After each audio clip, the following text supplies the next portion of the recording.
अस्सलाम वालेकुम मेरे अजीज़ viewers, welcome to my YouTube channel digital knowledge. आज मैं आपकी खिदमत में हाज़िर हूँ एक बहुत ही इंटरेस्टिंग वीडियो के साथ। और आज की हमारी वीडियो का टॉपिक है उसामा बिन लादेन। तो दोस्तों, उसामा बिन लादेन के वालिद का नाम मोहम्मद बिन लादेन था। मोहम्मद बिन लादेन सऊदी अरब के अरबपति लोगों में से एक थे। उनका ज़रिए माश उनकी बहुत बड़ी कंस्ट्रक्शन कंपनी थी। 1967 में हुए एक हवाई जहाज़ के हादसे में मोहम्मद बिन लादेन वफ़ात पा गए। Osama bin Laden Mohammed bin Laden के 52 बच्चों में से 17वें नंबर पर थे। उसामा बिन लादेन ने जद्दा की किंग अब्दुल अजीज़ यूनिवर्सिटी में बिज़नेस एडमिनिस्ट्रेशन की तालीम हासिल की, जहां इम्कान है कि उन्होंने मजहबी इल्लूम में इंस्ट्रक्टर इस्लाम कायद हयात सईद कायद के भाई और अस्करियत पसंद रहनुमा अब्दुल्ला आज़म से तालीम हासिल की। यूनिवर्सिटी में उनका वो वक़्त मुस्तकबिल में उनके अलकायदा के लीडर बनने की चाबी था। 1979 में सोवियत यूनियन के अफ़गानिस्तान पर हमले के कुछ ही अरसे बाद उसामा बिन लादेन, जो उस हमले को इस्लाम के ख़िलाफ़ के तौर पर देखते थे, उन्होंने अफ़गान मुज़ाहमती रहनुमाओं से मिलने और मुज़ाहमत के लिए फ़ंड्स जमा करने के लिए सफ़र शुरू किया। 1984 तक इनकी सरगर्मियाँ बुनियादी तौर पर अफ़गानिस्तान और पाकिस्तान में थीं, जहाँ उन्होंने आज़म के साथ मिलकर सोवियत कब्ज़े से लड़ने के लिए अरब रज़ाकारों को भर्ती किया। उसामा बिन लादेन के माली वसाइल, तकवा और लड़ाई में बहादुरी की शोहरत के साथ साथ अस्करियत पसंद रहनुमा के तौर पर उनका कद बढ़ा। एक कंप्यूटर डेटाबेस जो उन्होंने 1988 में अफ़गान जंग के लिए रज़ाकारों के नामों की फहरिस्त में बनाया था, उसी साल अलकायदा के नाम से एक नया अस्करी नेटवर्क तश्कील दिया। हालांकि ये ग्रुप कई सालों तक वाज़ेह मकासद या ऑपरेशन के बगैर रहा। 1989 में अफ़गानिस्तान से सोवियत यूनियन के इनखला के बाद उसामा बिन लादेन सऊदी अरब वापस आए, जहां पर इब्तदाई तौर पर उनका इस्तकबाल एक हीरो के तौर पर किया गया।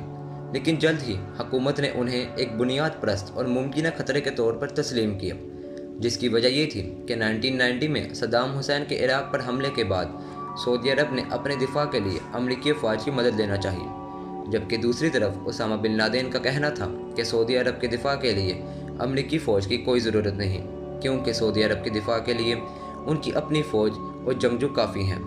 मगर सऊदी हुकूमत ने उसामा बिन लादेन की इस दरख्वास्त को मुस्तरद कर दिया और सऊदी अरब के दिफा के लिए अमरीकी फ़ौज की मदद कबूल कर ली, जिससे उसामा बिन लादेन और मुल्क के रहनुमाओं में एक दरार पैदा हुई और 1991 में उसामा बिन लादेन ने सऊदी अरब को छोड़ दिया और साल के आखिर में सूडान में आबाद हो गए। 1992 की दिहाई के अव्वल में उसामा बिन लादेन और उसके अलकायदा नेटवर्क ने मुस्लिम दुनिया में अमरीकी तसल्लुत के खतरे के खिलाफ पुरतशद्दुद जदोजहद का एजेंडा बनाना शुरू किया। इसी दौरान बिन लादेन ने अमरीकियों पर हमला करने वाले दूसरे ग्रुपों की अवामी सतह पर तारीफ भी की। फिर 1994 में जब बिन लादेन ने सूडान में अपने ग्रुप का इंफ्रास्ट्रक्चर बढ़ाया, तो सऊदी अरब ने उसकी शहरियत मनसूख कर दी और उसके असासे मुंजमद कर दिए, जिसके बाइस वो फंडिंग के लिए बैरूनी ज़राए पर इन्हिसार करने पर मजबूर हो गया। 1996 में बैनुल अक़वामी के भारी दबाव के तहत सूडान ने बिन लादेन को मुल्क बदर कर दिया और वो अफ़गानिस्तान चला गया, जहां उस वक़्त तालिबान की हुकूमत थी।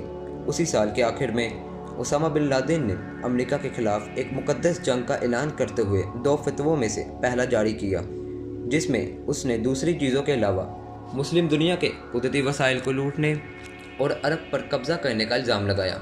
उसामा बिन लादेन का ज़ाहरी हदफ अमेरिका को एक बड़े पैमाने की जंग में खींचना था, जो मौजूदा आलमी निज़ाम को उखाड़ फेंक कर एक इस्लामी रियासत कायम करेगी। फिर 1998 में बिन लादेन ने अलकायदा की साबिक़ा कार्रवाइयों के मुकाबले में बड़े ऑपरेशन का हुक्म दिया, जिसमें नायरोबी, कीनिया और दारुल इस्लाम, तंजानिया में अमरीकी सफारत खानों पर बैक वक़्त बमबारी की गई, जिसमें मजमूई तौर पर 224 अफराद हलाक हुए। जिसके मुकाबले में अमेरिका ने जवाबी कार्रवाई करते हुए अफ़गानिस्तान में बिन लादेन के ठिकानों पर क्रूज़ मिसाइल से हमला किया। फिर 2000 में अलकायदा की एक और बमबारी ने अमेरिकी जंगी जहाज़ USS कोल, जो यमन में था, निशाना बनाया, जिसमें 17 मलाह हलाक हुए। उसके बाद जो अमेरिका पर हमला हुआ वो था 11 सितंबर 2001 में वर्ल्ड ट्रेड सेंटर पर, जिसमें 3000 के करीब अफराद हलाक हुए और उस हमले के बाद अमेरिका गुस्से में पागल हो गया। अमेरिका ने एक इत्तेहाद की क़यादत की, जिससे अफ़गानिस्तान में तालिबान की हुकूमत का तख्त उल्ट गया। दिसंबर 2001 में उसामा बिन लादेन तोरा बोरा गार में अमेरिकी फ़ौज के कब्ज़े से बचने के बाद रूपोश हो गया। अगले बरसों में अमेरिकी फ़ौज ने उसे अफ़गानिस्तान और पाकिस्तान की सरहद पर तलाश किया, मगर उस दौरान उसामा बिन लादेन अवाम की नज़रों से गायब रहा।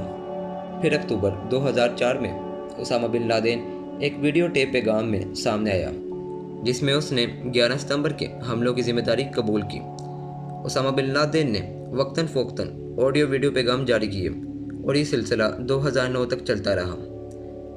इसी दौरान अमेरिकी फ़ौज ने उसामा बिन लादेन की तलाश जारी रखी और अमेरिकी इंटेलिजेंस एजेंसी ने उसामा बिन लादेन के कंपाउंड का, जहां वो अपनी बीवी बच्चों के साथ रहता था, पता लगा लिया था, जो कि पाकिस्तान के शहर एबटाबाद में था। और फिर बिलाखिर 2 मई 2011 को अमेरिकी फ़ौज हेलीकॉप्टरों के ज़रिए रात के अंधेरे में पाकिस्तान की सरहद में दाखिल हुई और उसामा बिन लादेन के कंपाउंड पर हमला किया और उसे शहीद कर दिया गया। और अमेरिका के मुताबिक उसामा बिन लादेन को समुंदर में दफन किया गया।